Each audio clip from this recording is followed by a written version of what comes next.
하나님 말씀 마태복음 6장입니다.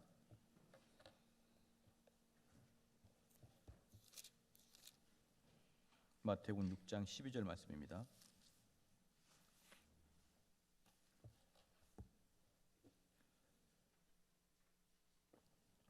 다 같이 읽겠습니다. 우리가 우리에게 죄 지은 자를 사하여 준 것 같이 우리를 사하여 주옵시고. 아멘. 하이델베르그 126문답 다섯 번째 강구. 다섯 번째 강구는 무엇입니까? 우리가 우리에게 죄 지은 자를 사하여 준 것 같이 우리 죄를 사하여 주옵시고인데, 이는 하나님의 은혜의 증거가 우리 안에 있어서 우리 이웃을 온 몸으로 마음으로 용서하기로 굳게 결심한 것처럼 그리스도의 피로 인해서 우리 모든 죄와 여전히 우리 안에 있는 악을 불쌍한 죄인인 우리에게 돌리지 말아 달라는 것입니다. 아멘.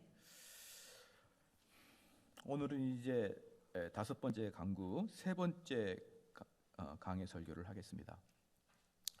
어떻게 이제 하다 보니까 계속 그 죄에 대한 설교가 계속적으로 나올 수밖에 없습니다. 지금은 이제 하이델베르그는 딱 그 진도가 그게 맞고요. 그러면 왜 우리가 이렇게 그 죄에 대해서 자주 이렇게 설교를 하냐면, 결국은 기독교는 죄의 문제의 해결이 기독교입니다. 제가 이제 쭉 지금까지 사역을 하고 성경을 연구해 본 결과로 기독교는 자신 내면에 있는 죄에 대해서 살피는 것의 전문가가 기독교인이다. 저는 그렇게 기독교를 정의를 하고 있습니다. 자기 내면에 있는 죄를 살피고 그 죄가 하나님 앞에서 해결되기를 바라는, 그게 기독교인의 시작점이다 이 말이죠. 그런데 많은 경우에 그 부분에 대해서 우리가 많이 다루지 않았던 것은 또한 사실인 것이에요. 그것은 비단 한두 교회가 아니라 한국 교회 전반적인 면에서 죄에 대해서 많이 다루지 않는 것은 사실 아니겠습니까? 이제 그렇다 그러면 그럼 우리의 죄를 탐구하고 그 죄를 없애기를 간절히 바라고 그 죄를 없애는 방법을 알아가는 것들이 기독교라 그러면, 어쩌면 각 교회에서는 기독교가 아닌 것들이 선포가 되어 있다고 저는 그렇게 보고 있는 것이죠. 그래서 이제 오늘까지 다섯 번째 강구는 오늘까지 하는데요. 그래서 죄에 대해서 조금 더 보고 우리가 어떻게 죄사함에 대해서 접근을 해야 되는지 좀 보기를 원합니다. 하나님께서는 우리의 죄를 다 용서해 주십니다. 그리고 그 용서해 주시는데 모든 죄를 철저하게 용서를 해 주시죠. 그 죄가 없었던 것처럼 우리를 용서해 주십니다. 그래서 예레미야 33장 8절 말씀에 그들이 내게 범하며 행한 모든 죄악을 사하실 것이라 이렇게 말씀했어요. 하나님께서는 우리의 모든 죄악을 다 사해 주신다 이 말입니다. 그러나 이제 여기에서 한 가지 우리가 이해할 것은 뭐냐면, 그럼 때에 따라서는 이렇게 말씀할 수 있습니다. 우리의 죄를 사해 주는데 우리의 죄의 과거, 현재, 미래까지 모든 죄를 다 사해 준다라고 하는 것은 지나친 관점이다라고 표현하는 것이죠. 왜냐, 그럼 아직 미래 지은 죄도 아닌 것을 먼저부터 사해 준다 그러면 과연 우리가 회개를 해야 될 이유가 뭐가 있겠습니까? 그래서 우리의 모든 죄를 사해 준다, 이것에는 조건이 하나 있습니다. 회개하는 자에게 사해 준다라는 조건이 있는 것이죠. 그래서 우리가 과거, 현재, 미래 죄를 몽땅 다 사해 준다 이렇게 접근하는 것은요, 오전에도 잠깐 설명했지만 율법 폐기론에 빠질 확률이 많은 것이에요. 율법 폐기론이 뭡니까? 내가 좀 죄를 지어도 하나님이 나를 언제든지 용서해 주겠지, 이런 율법 폐기론에 빠질 수밖에 없는 것입니다. 그러므로 우리가 미래의 죄까지 몽땅 지금 한 번의 회개하심으로, 한 번의 거듭남으로, 한 번의 회심함으로 말미암아서 미래의 죄까지 몽땅 다 죄를 해결받았다라고 하는 것은 우리는 아주 잘못된 믿음을 가질 수밖에 없는 것입니다. 삼손이 머리를 잘랐지만 머리가 쭈삣쭈삣 났듯이, 우리 남성들이 턱에 수염을 깎지만 그 수염은 하루만 지나면 쭈삣쭈삣 나듯이, 우리가 죄를 다 제거했다고 하지만 그 죄는 또한 계속 쭈삣쭈삣 나게 되어 있는 것이죠. 그래서 우리는 매일매일 기도해야 되는 것이고 매일매일 회개 기도해야 되는 것입니다. 제가 언젠가 그 설교 시간에 말씀드렸지만, 우리가 모든 죄를 마지막에 회개하고 죽어야 되는데, 문제는 뭐냐면 우리가 언제 죽을지 아무도 모른다는 것이죠. 많은 사람들이 자기가 죽을 것을 알 것이라고 생각하는데 적지 않게 자기가 죽을 것을 모르고 거의 다 죽습니다. 심지어는요, 거의 이제 병원에서 이제 거의 이제 사형 선고를 받았음에도 불구하고 여전히 자기는 그렇게 죽을 거라고 생각을 하지 않은 경우를 많이 봤어요. 지난번에 어떤 그 병문안을 갔는데 그 병문안 그 분에게 병원에서는 3개월, 그때가 겨울이었었는데 3개월의 사형 선고를 내렸습니다. 그런데 그때가 겨울이었었는데 그분이 저한테 이야기하는 게 뭐냐 그러면 이번 봄에는 꽃을 좀 심고 싶다는 거예요. 이번 봄까지는 못 갑니다. 못 가는데 그분 마음속에는 그렇게 받았음에도 불구하고 자기는 안 죽을 거라고 생각하는 마음이 너무 강합니다. 그래서요, 우리는 죽기 전에 회개를 하고 싶은데 문제는 뭐냐면 그 죽기 전인가 언제인지를 모른다는 거예요. 그렇죠? 죽기 전에 회개를 하면 좋은데 그 죽기 전에가 언제인지 모르고 또 대부분 많은 경우에는 상당 기간 혼수 상태에 빠져버리고 말죠. 회개도 못하고 인식도 사라져버리는 혼수 상태에 빠져버리기 때문에 우리가 생각하는 만큼 죽기 전에 회개한다는 게 쉬운 문제는 아닙니다. 그러면 죽기 전에 회개하기 위해서 뭘 하라고 그랬습니까? 매일매일 회개하는 거예요. 매일매일 회개하는 것이 곧 죽기 전에 회개하는 것입니다. 그래서 우리는 우리 자신의 지혜를 구하지 말고 하나님 앞에 우리가 매일매일 수염을 깎듯이, 우리가 매일매일 양치질을 하듯이, 우리가 매일매일 식사를 하듯이 우리는 매일매일 회개의 기도를 해야 되는 것입니다. 그래서 이 신앙인은 필연적으로 죄 용서의 문제를 다루는데 오전에도 잠깐 설명을 했지만 이 시간에도 잠깐 더 설명을 해야 될 게 뭐냐 그러면 칭의와 성화의 문제를 우리는 조금만 더 확인을 해야 됩니다. 칭의와 성화의 문제는 대단히 중요한 겁니다. 많은 이제 목사님들끼리 모였습니다. 목사님들끼리 모여가지고 이 책을 하나 딱 가지고 왔는데 그 책이 제목이 칭의라는 책 제목 자체가 칭의입니다. 책 제목 자체가 칭의예요. 그래서 그것을 이제 성도들한테 읽으라고 했습니다. 그런데 그 중에 성도들 중에 한 명이 그 교회에 출석하지 않고 다른 교회에 출석하는 대형 교회에 출석하는 사람인데 그 교회에 와서 성경 공부를 배우는 사람이죠. 그래서 그 성경 공부 그 독서의 주제가 칭의라는 독서의 주제를 했습니다. 그런데 그분이 자기 교회를 가가지고 그 칭의라는 책을 옆에 놔두고 예배를 드리는데 사람들이 그게 무슨 책이냐라고 물어본 것이죠. 이건 칭의라는 책입니다 라고 이야기하니까 사람들이 놀랍게도 칭의가 뭐냐 이렇게 묻는 거예요. 믿음으로 구원을 받는다 이런 단어는 아는데 칭의라는 단어를 모르는 것이죠. 칭의라는 그 한문의 단어를 모르는 것입니다. 그래서 사람들이 참 희한한 책을 본다 이렇게 이야기하는 거죠. 그 교회는 결코 작은 교회가 아니고 대단히 큰 교회입니다. 많은 사람들이 칭이라는 단어 자체를 모르는 것이에요. 그래서 제가 그분한테 그랬죠. 너희 교회는 구원이 없는 것 같다 그렇게 말했습니다. 극단적이죠. 그래서 제가 이게 너무 극단적인가 아닌가 해가지고 교육교회 목사님들과 교수들이 모이는 것을 제가 이야기를 했습니다. 제가 이래 해서 저래 해서 그 교회 사람들이 칭이라는 단어를 모르는데 여러분들은 그 교회가 구원이 있다고 생각합니까? 그러니까 뭐라고 하겠습니까? 구원이 없다고 생각한다는 거예요. 그런 교회는. 아니 목사님 칭이라는 단어를 모르는 게 구원이 없습니까? 네. 왜 그러냐 그러면요. 얼마나 교회에서 칭이라는 강의와 설교를 하지 않았으면, 얼마나 그러한 가르침이었으면 칭이라는 단어를 처음 들어봅니까? 지금 제가 설교하는 것만 칭이라는 단어가 수십 번 나오죠. 성화, 칭이라는 단어가 수십 번씩 나옵니다. 그걸 설명해내는 게 구원이거든요. 그걸 설명해내는 게 구원의 도입니다. 칭의, 성화, 영화, 견인 이러한 단어들이 계속 나오는 게 구원의 도입니다. 그렇게 할 때마다 계속적으로 그 단어의 뜻을 설명하는 게 아니라 인문학적 관점이 뭡니까? 그 단어 하나 딱 이야기하면 거기에 다 포함되어 있는 거죠. 그런데 그 교회 전체가 칭이라는 단어를 모른다는 것은 그 교회에서는 믿음으로 구원받는다는 이야기를 거의 잘 안 했기 때문에 그러는 것이에요. 믿음으로 구원받는 칭의의 개념의 설교나 가르침이 나오게 되면요, 그 목사님의 입에서 칭이라는 단어가 엄청나게 나오게 되어 있습니다. 안 나오면 안 되는 거예요. 나오게 되어 있습니다. 그런데 그런 단어 자체를 생소하고 그 큰 교회에서 그 단어를 아는 사람이 없는 정도의 교회라 그러면 얼마나 그 교회에서는 믿음에 대한 도에 대해서 칭의에 대해서 이야기를 하지 않았을까요? 그러니까 저뿐만 아니라 개혁주의 목사와 교수들이 그런 교회는 구원이 없지요라고 합니다. 언뜻 들어보면은 칭이라는 뜻을 모른다고 그걸 뜻을 안다고 해서 구원받습니까? 모른다고 해서 구원받지 않습니다. 이렇게 단순하게 접근하면 안 되고요. 제가 처음에 임팩트를 주기 위해서 그렇게 던졌기 때문에 임팩트가 있는 것이 사실 가만히 이야기를 들어보면 맞는 말입니다. 사랑하는 성도 여러분, 그래서 우리는 칭의와 성화에 대해서는 잘 알고 있어야 됩니다. 할렐루야. 그게 우리 성도들이 구원에 이르는 구원의 과정을 가는 길이에요.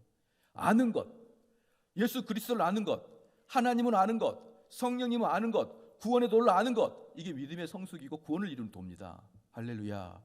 구원은 소가 뒷걸음질하다가 우연히 밟듯이 그렇게 우연히 발견되는 게 아닙니다. 그렇게 좁은 길을 걸어가는 것입니다. 그러면 칭의는 뭐냐? 우리들 밖에서 이루어지는 겁니다. 그러므로요, 칭의는 여러분이 느낄 수가 없는 거예요. 내가 구원을 받았는지, 하나님께서 너 구원을 받았다라고 아무에게도 알려주지 않습니다. 그래서 어떤 사람들은 정말 제가 구원을 받았습니까? 정말 궁금합니다. 저도 모릅니다. 하나님께서 칭의해 주는 것은 아무도 몰라요. 저는 이거 설명할 때마다, 또 신학교에서는 보통 이렇게 설명합니다. 8.15 특사 때 대통령이 아무개를 특사를 허락합니다 라고 도장을 딱 찍으면, 그때 감옥에 있던 그 아무개는 대통령이 도장 찍은 것을 느낄 수 있습니까? 없습니까? 없어요. 전혀. 그냥 청와대에서, 법무부에서 도장을 찍었을 뿐이지, 현장에 있는 감옥에 있는 사람은 그 도장을 찍었는지 안 찍었는지 아무 느낌이 없듯이, 하나님께서 여러분을 칭의하여서 구원을 이루었습니다. 너는 구원, 도장 딱 찍었으면은, 그럼 여러분 마음속에 무슨 마음이 생기느냐? 아무 생각도 안 든단 말이에요. 그래서 칭의는 우리 몸 밖에 있다라 이야기합니다. 칭의는 우리 몸 밖에 있는 것입니다. 그럼 여기에 반해서 성화는 우리 몸 안에 있는 것이에요. 칭의는 우리 몸 밖에 있고 성화는 우리 몸 안에 있습니다. 그게 무슨 말입니까? 성화는 저와 여러분이 알아요. 내가 성화가 되고 있다는 것을 알 수 있는 게 성화인 것입니다. 칭의는 모르고 성화는 알게 됩니다. 그리고 칭의는 정가된 의입니다. 정가된 의. 예수 그리스도의 값없는 그 보혈의 피의 공로를 우리가 그대로 정가를 받는 겁니다. 그래서 이게 그대로 나에게, 그분의 공로가 나한테 그냥 와버리는 거예요. 그러니까 우리는 아무것도 못 느끼죠. 여기에 비해서 성화는 분배된 의이고, 더 나아가서 점진적인 의입니다. 그래서 칭의는 단번에 구원을 선포하지만 성화는 점진적으로 가게 되어 있는 것이에요. 그래서 칭의는 다 똑같습니다. 어떤 사람이 더 좋은 칭의고 어떤 사람이 더 약한 칭의, 그게 없습니다. 근데 성화는 단계가 다 있습니다. 어떤 사람은 더 성화됐고 어떤 사람은 덜 성화되어 있고. 그러므로 칭의는 평등합니다. 어느 누구나 똑같이 있습니다. 없는 사람은 없는 것이고요, 있는 사람은 다 똑같습니다. 칭의는. 그렇지만 성화는 어떻습니까? 어떤 사람에게는 더 많고 어떤 사람은 덜 의롭습니다. 어떤 사람은 더 의롭고 어떤 사람은 덜 의롭습니다. 여러분, 옆 사람들을 보면은 뭐 볼 필요는 없어요. 뭐 그 다 얼굴을 아는 거니까. 그분 보면은 어떻습니까? 성화가 되어 있는지 안 되어 있는지는 대충 보면 알지 않습니까? 그렇다고 해서 그의 성화의 단계를 따라서 아유, 얘는 성화가 너무 적어, 칭이 되지 않았어라고 단전적으로 이야기를 할 수는 없는 거예요. 그렇죠? 왜? 성화에는 단계가 있기 때문에. 자, 칭의는 완전하며 완전한 그리스도의 의입니다. 그런데 성화는요, 불완전합니다. 오점들이 있는 것이에요.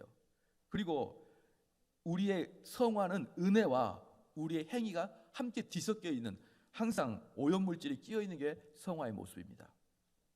자, 이렇게 칭의와 성화는 완전히 구별되어 있어요. 그럼에도 불구하고 이건 뗄래야 뗄 수가 없는 것입니다. 칭의와 성화는 구별되어 있지만 그럼에도 불구하고 분리할 수가 없는 것입니다. 그래서요, 하나님께서는 이렇게 말씀하면, 이걸 섞어서 이야기하면 이겁니다. 하나님께서는 의롭다 칭한 자가 시간이 지나면은 8.15 특사가 너 특사 했으면은 시간이 지나면 그 사람이 나오게 되어 있지 않습니까? 마찬가지로 하나님께서 하늘에서 의롭다 칭한 자는 그 사람은 반드시 성화되는 과정을 거치게 되어 있다 이거예요. 그래서 고린도전서 6장 11절 말씀에 거룩함과 의롭다 하심을 얻었느니라. 거룩함과, 이 거룩함이 무엇입니까? 성화를 말합니다. 의롭다 하심이 뭡니까? 칭입니다. 거룩함과 의롭다 하심을 얻었노라 라고 고린도전서 6장 11절에 말씀했습니다. 그러므로 사랑하는 성도 여러분, 우리는 잘 알다시피 거룩을 칭의의 객관적인 현상으로 살펴봐야 되는 것이에요. 다시 말씀드리지만, 내가 정말 구원을 받았느냐, 내가 하늘의 그 생명의 책에 내 이름이 기록되었느냐, 그렇게는 여러분이 절대로 알 수가 없는 거예요. 그건 여러분도 모르고 누구도 모릅니다. 오직 하나님만이 알고 있는 책입니다. 그렇기 때문에 내가 선택받았느냐, 내가 선택 백성이냐? 그건 알 수가 있는 방법이 없습니다. 그러나 내가 성화가 나에게 이루어지는 걸 보니까 내가 칭의가 되었구나라고 소급해서 적용하는 거예요. 그걸 우리 성도들이 잘 알기를 주의 이름으로 축원합니다. 이사야서 57장 19절 말씀에 입술의 열매를 짓는 나 여호와가 말하노라 평강이 있을지어다. 즉 무슨 말입니까? 입술의 열매를 맺는 나 여호와가 말하는데 평강이 있을 것이다. 즉 평강은 열매를 맺는 자에게 나타나는 것이고, 여기서 말씀하는 열매는 거룩함을 말하는 것입니다. 사랑하는 성도 여러분, 바로 여기서 자기들의 죄를 용서받은 그들은 죄 용서를 위해 끝까지 기도하는 것입니다. 그래서 우리의 죄를 사하여 주옵시고, 우리의 죄를 사하여 주옵시고, 이게요 현재어로 되어 있습니다. 현재어로. 그러니까 나는 죄 용서함을 받았어, 이게 아니에요. 매번마다 또 용서해 주시고 또 용서해 주시고 또 용서해 주시옵소서. 이게 주기도문에서 말하고 있는 우리의 죄를 사하여 주옵시고입니다. 할렐루야. 그래서 만약에 우리 성도들이 주일날 우리가 참회의 시간, 회개의 시간을 가는데 그 시간을 그냥 형식적으로 보내지 마시고 그 시간만큼이라도 여러분이 한 주간의 생각을 다 정리를 좀 하시길 바랍니다. 그래서 저는 때에 따라서는 시간이 약 5분 정도 됐으면 좋겠습니다. 너무 짧으면은 생각하려다가 마니까 한 5분 정도 되는 시간에 그 한 주간의 여러분의 삶을 또 하나님 앞에서 득죄한 면들을 다 낱낱이 밝히 보이게 해달라고 기도하시고, 그것을 하나님께 매주마다 발을 털어내듯이 하는 회개는요 형식적으로 들어가면 안 됩니다. 우리 성도들이 진정한 마음으로 그 기도를 참여하길 바랍니다. 그래서 그러면은 이 땅에 살아갈 때 우리는 언제야 드디어 모든 죄를 해결받느냐? 심판날까지 우리에게 정당하게 모든 죄는 해결되지는 않습니다. 마지막 죽을 때까지 우리는 어떠한 죄든지 사람이 다 끼어 있죠. 그래서요 사도행전 3장 19절에 그러므로 너희가 회개하고 돌이켜 너희 죄 없이함을 받으라. 이같이 하면 유쾌하게 되는 날이 주 앞으로부터 이를 것이요. 우리는 언제 비로소 유쾌하게 얻습니까? 마지막에 주 앞에 설 때 유쾌하게 됩니다. 마지막에 주 앞에 설 때 유쾌하게 되기 위해서 우리는 이 땅에서 뭐합니까? 너희가 회개하고 돌이켜 죄 없이함을 받으라. 할렐루야. 자, 그런 사람들이 이제 이 땅에서 살아가면서 평생을 회개하고, 그 회개하는 것은 내 삶을 재미없게 하는 게 아니라 여기서 말씀한 거 보니까 우리의 삶을 유쾌하게 하겠노라. 우리에게 평강이 있게 하겠노라. 우리가 그 죄를 다 해결할 때 우리의 마음속에 평강이 있게 하겠느라. 그리고 마지막에 심판할 때 우리는 유쾌하게 주님을 만나볼 건데, 바로 그러한 마음 때문에, 유쾌하게 주님을 만나보는 마음 때문에 우리는 신부와 같이 주 예수여 오시옵소서라고 고백하게 되는 거예요. 그런데 우리가 죄를 해결하지 아니하면 주님 만나는 것만큼 두려운 게 어디 있겠습니까? 그러면 이제 조금 더 적용을 더 해보겠습니다. 첫 번째, 그래서 우리는 용서해야 됩니다. 용서. 이 용서는 뭐냐 그러면 우리가 죄의 빚을 용서받음에 의지하지 않고 우리는 이것을 배상할 수 없다는 것을 기본 전제로 깔고 있습니다. 즉 우리는 어떠한 공로를 통해서도 하나님에게 진 죄를 보상받을 수가 없습니다. 배상할 수가 없어요. 그게 용서라는 의미예요. 좀 포기해달라는 거예요. 하나님이 그걸 받으실 걸 포기해달라. 그렇죠? 미켈란젤로가 그린 그림에, 우리 그 천재 화가 미켈란젤로가 그린 그림에 우리 성도가 여기다가 좀 노란색을 한번 칠해볼까? 나는 노란색을 좋은데 하면서 붓으로 푹푹푹 그려놓으면 그 작품을 다 버리고 마는 거예요. 그렇죠? 마찬가지로 하나님께서 구원을 작정하시고 예수 그리스도께서 완벽하게 이루신 구원의 도에 대해서 우리 성도가 우리의 공로를 푹푹 집어넣으면 그것은 구원의 도를 다 망친 것입니다. 그래서 로마 카톨릭은 꼭 그것을 이야기하는데요. 로마 카톨릭은 트렌트 공의회에서 이렇게 결정했습니다. 우리가 죄를 용서받기 위해서는 신부를 통해서 용서받을 수 있는 부분을 일정 부분 열어놨어요. 즉 예를 들어서 여러분들께서 고해성사를 하게 되면요, 신부님이 너 참으로 좋지 않는 짓을 했구나. 그럼 너는 가서 이제부터 몇 달 며칠간은 이러한 고난과 이러한 선한 일을 하라. 이렇게 신부님이 제시를 하면은 그가 이렇게 한 달 동안 그 신부님이 하는 이야기를 다 순종하게 되면은 그 죄가 사해진다라고 결정하는 것이 트렌트에 의했습니다. 그래서요, 실질적으로 죄 용서의 일부분을 누구한테 떠넘겨 놨습니까? 신부에게 떠넘긴 거예요. 그러니까 만약에 제가 신부라 그러면은 이 고해 성사를 할 때 여러분들께 저한테 신부님, 내가 뭐 이래해서 내 마음이 너무 안 좋습니다라고 이야기할 때 신부님이 여러분을 위해서 적당한 벌을 주시고 적당한 그 대가를 지불하게 하면은 여러분이 그 일을 쭉 하게 되면 죄 용서를 받는다니까요. 그러므로 로마 카톨릭에서는 신부한테 함부로 못 합니다. 로마 카톨릭은요, 목사하고 급 자체가 완전히 틀려요. 신부하고는. 왜냐? 첫 번째, 로마 카톨릭 신부는 무엇을 줍니까? 떡을 주잖아요. 떡, 화채설. 그 떡을 입에다 넣게 되면 어떻게 되는 것입니까? 그 예수 그리스도가 실제로 살이 나에게 들어와서 내가 예수 그리스도와 연합하는 관계를 떡을 통해서 이루어지는 것이에요. 그러니까 신부가 주는 그 떡은 내가 구원을 이루는데 결정적인 역할을 하는 것입니다. 내가 천국 가기 위해서는요, 미사만 참석하면 됩니다. 내가 천국 가기 위해서는 무슨 말씀을 깨닫는 게 아니라 미사만 참석해서 그 떡을 차근차근 먹어가면 내 안에 그리스도가 차근차근 쌓이는 겁니다. 그게 바로 화채설이에요. 여러분 되게 어색하지 않고 또 어리석고 보이지 않습니까? 근데 실제로 로마 카톨릭은 그걸 믿는 거예요. 그래서 자기가 떡과 포도주를 먹으면 결국은 내 안에 누가 쌓이니까? 예수님이 쌓이니까 나는 예수님으로 변하는 겁니다. 그렇기 때문에 구원을 얻기 위해서는 신부의 떡이 필수적입니다. 두 번째는요, 신부가 우리의 죄를 사해 줄 수 있는 권세가 있기 때문에 그 신부는요, 거의 로마 카톨릭에서는요, 거의 신 밑에 존재하는 존재라고 하면 되는 거예요. 그런데 우리 개신교회는 철저히 금지합니다.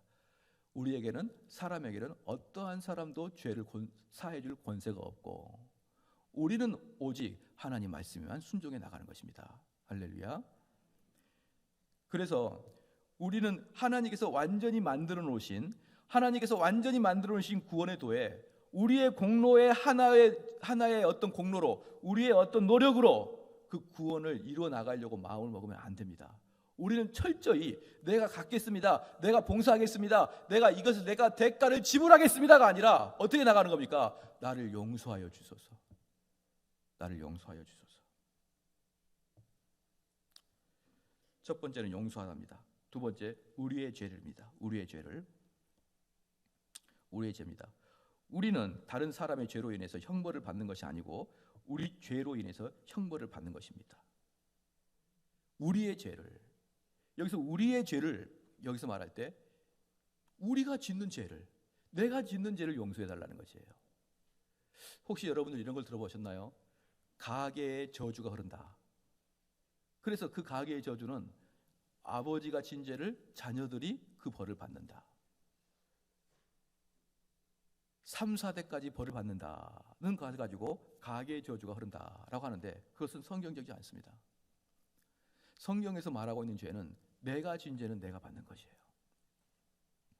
우리 아버지가 진 죄는 우리 아버지가 받습니다. 그런데 현대는 어떻게 교묘하게 이야기하냐 그러면요, 어떤 사람이 상당히 좋지 않은 죄를 졌습니다. 그럼 그 사람을 비난하거나 그 사람을 정죄하는 게 아니고 뭐라고 하느냐, 너가 어릴 때 무슨 학대를 받았는지 찾아보는 거예요. 그러니까 지금 현대는 어떠한 사람이 죄를 졌으면 그 사람에게 죄를 묻는 게 아니라 너를 죄 짓게 했던 그 너의 조상이 누구냐, 너의 아버지가 누구냐, 너의 선생이 누구냐를 따지게 되는 것이죠. 그렇지만요, 우리에게 묻는 죄는 우리가 짓는 죄이지 아버지가 나를 잘못 길렀다고 해서, 조상이 죄를 범했다고 해서 그 죄가 내가 대신 갚는 게 아니고 우리의 죄는 우리가 사함을 받아야 되는 것입니다. 할렐루야. 그러므로 특별히 청소년들 잘 들으십시오. 청년들 잘 들으십시오. 잘 들어야지 또 어디 가니 너희들 뛰어다니고 그러지 말고 여러분 잘 들어야 되는 것이에요. 내가 이렇게 못난 것은 아버지 어머니가 나를 이렇게 키웠어. 절대로 그런 말 하지 마세요. 그건요, 악한 마귀가 하는 소리입니다. 누구를 공격하기 위해서? 부모를 공격하기 위해서. 부모가 누굽니까? 하나님의 보이는 형상이에요. 하나님의 보이는 형상을 공격하기 위해서 이 마귀가 뭐라고 속삭이느냐?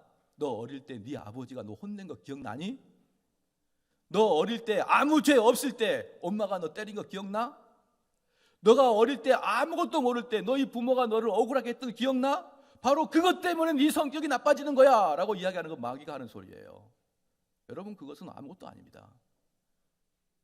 쓸데없이 내가 지금 이렇게 되는 것은 부모님 때문이다 그런 생각하지 말기를 바랍니다. 내 잘못이고 내 잘못에 의한 결과의 열매이지, 공부를 안 했으니까 그 백수가 돼 있는 거죠. 열심히 공부했고 열심히 부모님 말씀하신 순종했다 그러면 그 사람은 지금은 얼마든지 사회에서 잘 나갈 사람인데, 하라는 공부를 안 하고 맨날 게임만 해놓고 이것은 다 부모님이 이렇게 했다라고 이야기하는 그런 무지막지한 사람들이 있다 이 말입니다. 물론 우리 교회는 없는 걸로 저는 알고 있어요.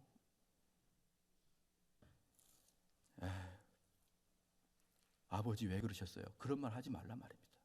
아버지 그때 저를 왜 때리셨어요? 따라합시다. 맞을만 하니까 맞았다.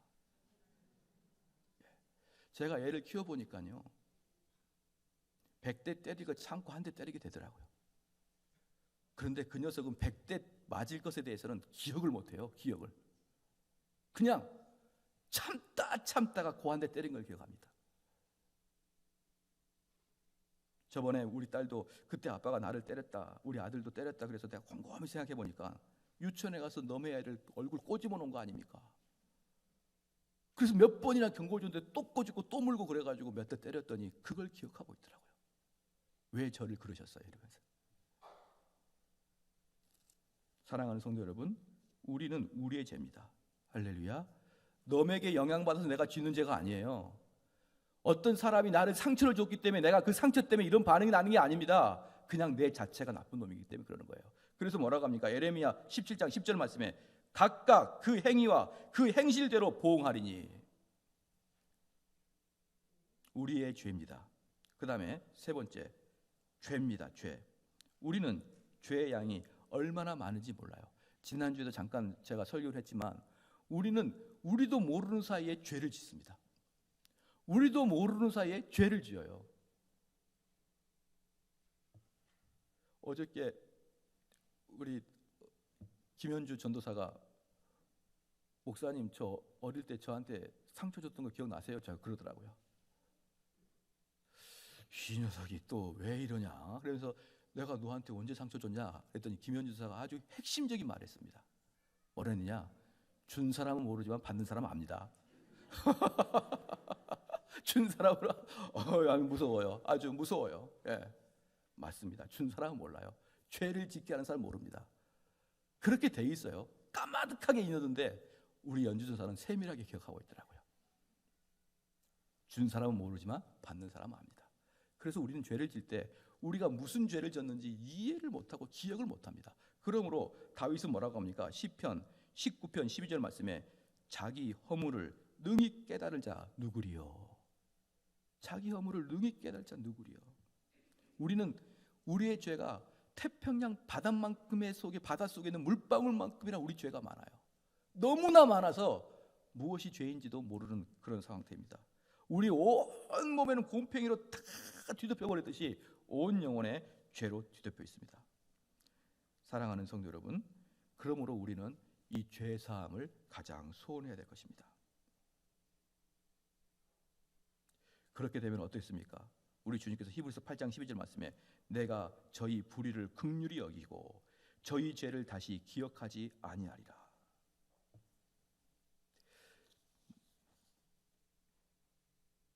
시편 103편 3절 4절 말씀에 죄 용서와 인자하심으로 관을 씌움 받는 것이 머리에 순금 관을 쓰는 것보다 훨씬 더 큰 긍휼이다. 사랑하는 성도 여러분, 이렇게 한번 볼게요. 중풍병자가 예수님께 와가지고 병 고침을 받았지 않습니까? 중풍병자가 예수님께 와서 병 고침을 받아서 그 다음에 그에게 죄 사함의 권세를 선포합니다. 주님께서. 그렇죠?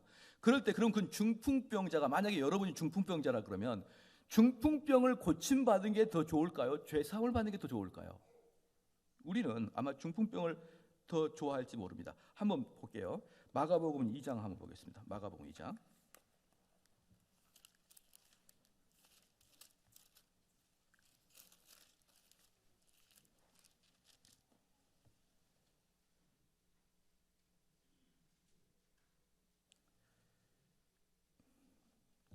2장 5절 말씀 한번 읽겠습니다. 시작.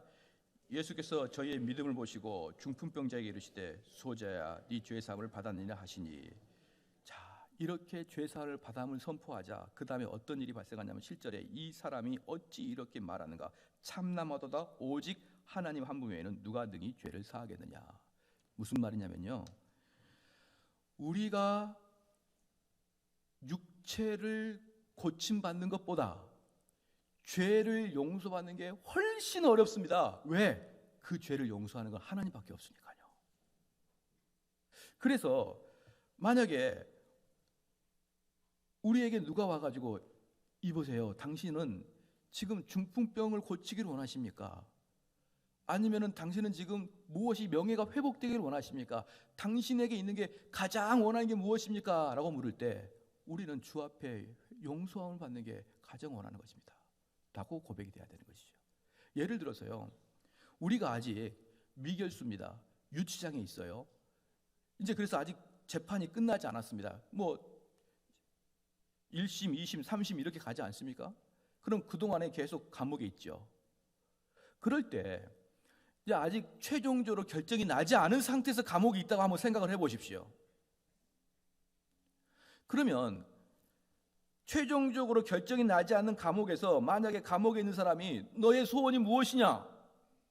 너는 이곳에서 치킨을 먹고 싶냐? 아니면 방의 장이 되고 싶냐? 아니면 독방을 원하느냐? 아니면 화장실 옆을 주기를 원하느냐?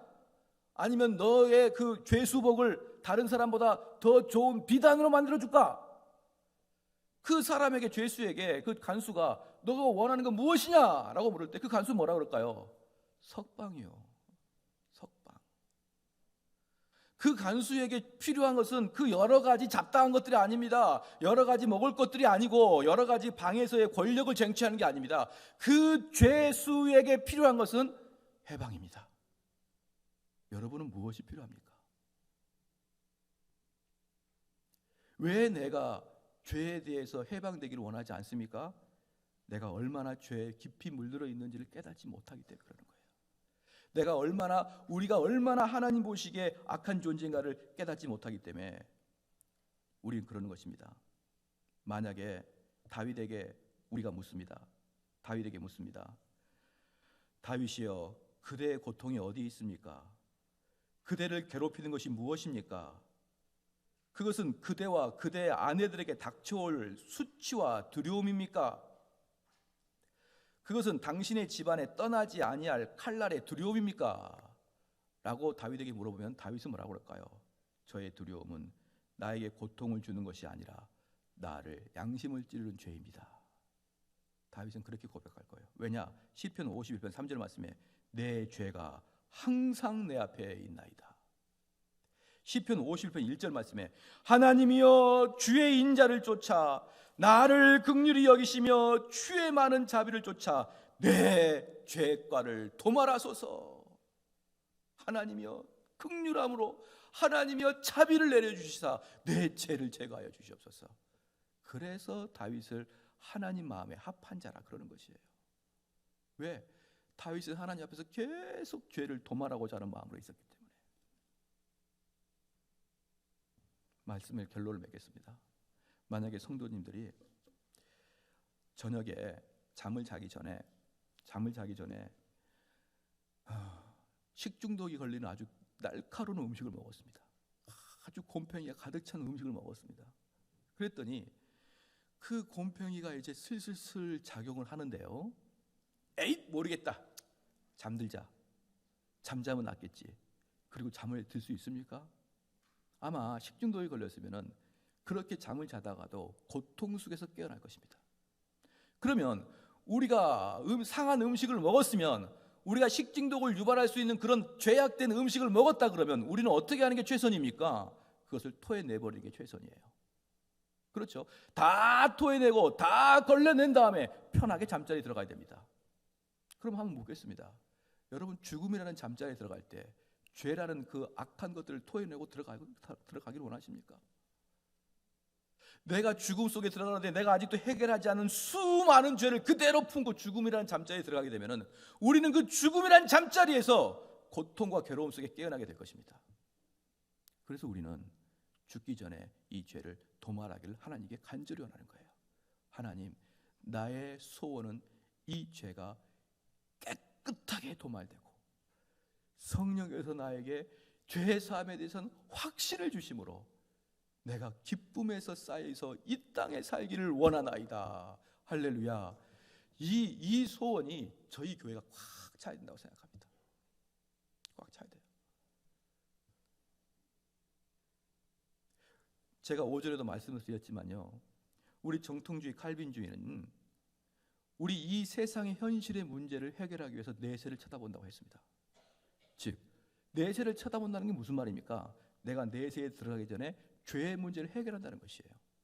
그럼 죄의 문제를 해결하는 사람이 내가 하나님으로부터 그래 길동아 내가 너 죄를 용서하겠다 라는 확증을 받을 때 얼마나 즐겁겠습니까? 하나님, 저는 이제 천국 백성이거든요. 하나님, 저는 이제 소원대로 하늘나라에 가는군요 라고 기쁨에 쌓였고 소망이 넘칠 때 이 땅의 괴로움이 되겠냐 이 말이에요. 이 땅의 서로 간의 질투와 이 땅의 서로 간의 대립 반목이 고통스럽겠느냐 이 말입니다. 아무것도 고통스럽지 않습니다. 내가 하나님으로부터 정말 하나님의 백성인 것을 내 칭의를 받았을 때 그 칭의가 성화를 통해서 나에게 궁극적으로 드러나기 시작할 때 여러분 경험해야 됩니다. 그 경험, 내가 점점 내가 더 좋아지고 있다는 것은 그 경험, 내가 예전에는 정말 싫어했던 이 부분들이 내가 예전에는 절대로 기도하고 싶지 않았었는데 이제 기도의 자리에 나와서 하나님께 기도할 때마다 그게 얼마나 감격스럽고 얼마나 좋은지 눈 감았다고 떴는데 금방 20분이고 30분이고 지났던 이 모습들을 보면서 와, 하나님, 내가 정말 하나님과 함께 하는군요. 마틴 루터가 얼마나 바빴습니까? 마틴 루터는 얼마나 죽을 일을 다해서 죽을 마음을 다가가지고 그때 종교개혁을 일으켰습니까? 그럼에도 불구하고 마틴 루터는 자기 힘으로 종교개혁이 이루어지지 않는 것을 알고 있었기 때문에 마틴 루터는 하루에 3시간씩 기도했습니다. 3시간씩. 우리가 바쁘다고 기도 못한다고요? 바쁘다고 어떻게 마틴 루터보다 바쁠 수가 있습니까?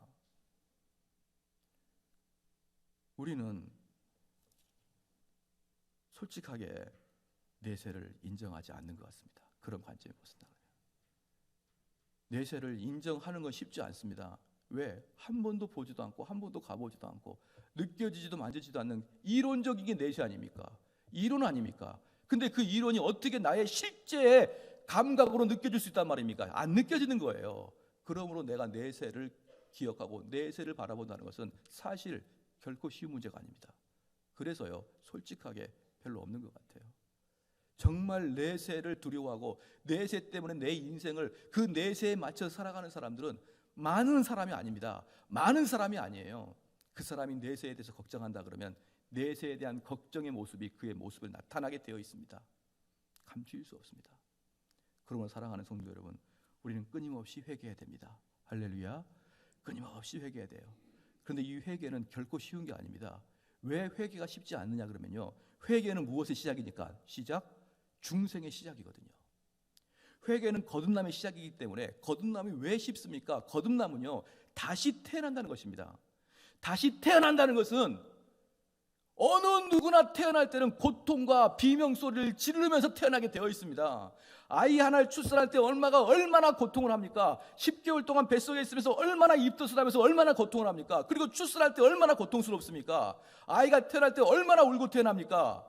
한 명의 아이가 태어날 때 그런 고통이 따르듯이 보편적인 성도가, 보편적인 사람이 거듭남의 역사로 중생할 때는 얼마나 큰 고통이 그를 따르겠느냐 이 말입니다. 얼마나 비명이 그를 따르겠느냐. 그건 당연한 겁니다.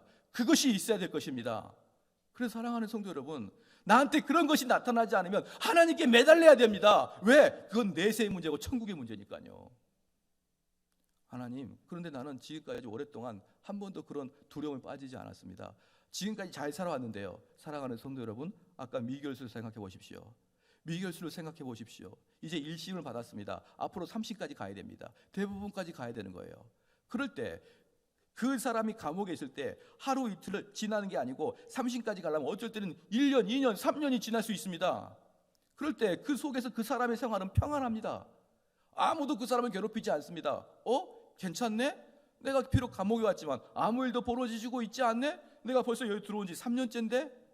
시간이 갑니다. 그 미결수의 마음에 뭐가 생길까요? 시간이 가면 갈수록 판사 앞에 갈 것에 대한 두려움이 생기지 않겠습니까? 그리고 결국은 판사 앞에 갔더니 판사가 하는 말이 뭐냐면 너는 사형이다 라고 하는 거예요.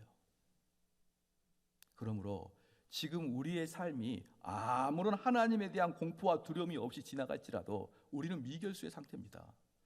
우리는 결국적으로 궁극적으로 하나님의 심판대 앞에 서야 될 것입니다. 그렇기 때문에 우리는 하나님 앞에 심판대 가기 전에 어떻게 됩니까? 그럼 미결수가 그 대법원에 가기 전에 무엇을 해야 됩니까? 그렇습니다. 최고의 좋은 변호사를 선임해야 되는 거 아니겠습니까? 최고의 좋은 변호사를 선임해야 됩니다.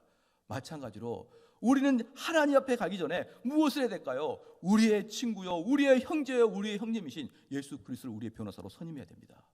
할렐루야. 그게 바로 우리 성도들이 이 땅에서 해야 될 유일무이한 일입니다. 그것이 형성되지 아니하는 하나님으로 예수 그리스도가 나의 완벽한 친구요, 나의 변호사요, 나의 변론자요, 나의 중보자요, 이게 확신되지 않을 때 여러분 이 땅에서 삶이 어떤 의미가 있습니까? 우리는 아무리 이 땅에서 열심히 일한다 그래도 결국은 다 늙고 후퇴하고 끝나고 말아요. 나의 일 때문에 이 사회가 발전할 수 있습니다. 나의 노력 때문에 내 자손이 좋아질 수 있습니다. 그런데 문제는 뭐냐면 내 영혼은 어떻게 되냐 이 말입니다. 내 영은 하나님 앞에서 어떤 상태에 전제해 있느냐 이 말이에요. 그래서 우리 성도들이 이 말씀을 주기도문에 우리가 우리의 죄 지은 자를 사하여 준 것 같이 우리 죄를 사하여 주옵시고, 이거를 단지 하나의 문구로만 생각하지 말고 진짜 이 죄를 사하여 달라고 하나님께 간구해야 돼요. 하나님께 예수님이 나의 친구 되어 주시고 나의 변호사 되어 주십시오. 여러분들이랑 저랑 이런 교회가 됐으면 좋겠어요. 저도 그러길 바라고 있고, 눈만 감으면 눈물이 펑펑 쏟아지는 교회가 돼야죠. 그 눈에는 눈물이 마른 지가 몇십 년입니까? 얼마나 자기 죄를 깊이 깨달지 못하면 그렇게 눈물이 안 나고 그렇게 떳떳한지 몰라요. 자기의 주장은 왜 그렇게 떳떳한지요? 왜? 내가 죄인인 걸 모르니까. 우리 한번 기도합시다. 우리 기도할 때 하나님의 이 말씀을 듣고 보니 우리가 참 죄수라는 그런 생각도 못했습니다. 우리 주님은 죄인의 친구라 그랬거든요. 즉 죄의식을 가진 자의 친구다. 우리가 죄의식을 가지고 우리가 예수님한테 이 문제를 해결하기를 원하는 자는 우리 주님이 다 해결해 주실 것입니다. 할렐루야. 내가 주께 의지하는 자는, 이 문제 주가 해결해 주시기를 바라는 자는 우리 주님이 해결해 주십니다. 그런데 난 필요 없습니다. 나는 내 스스로 살아갈 거예요. 내가 알아서 하겠습니다. 그건 주님이 여러분의 친구가 아닌 것이에요. 우리 한번 기도합시다. 하나님, 이 더럽고 추한 죄인 일일이 보게 하여 주시고 하나님 앞에 무릎 꿇은 자 되게 하여 주시옵소서. 기도합니다.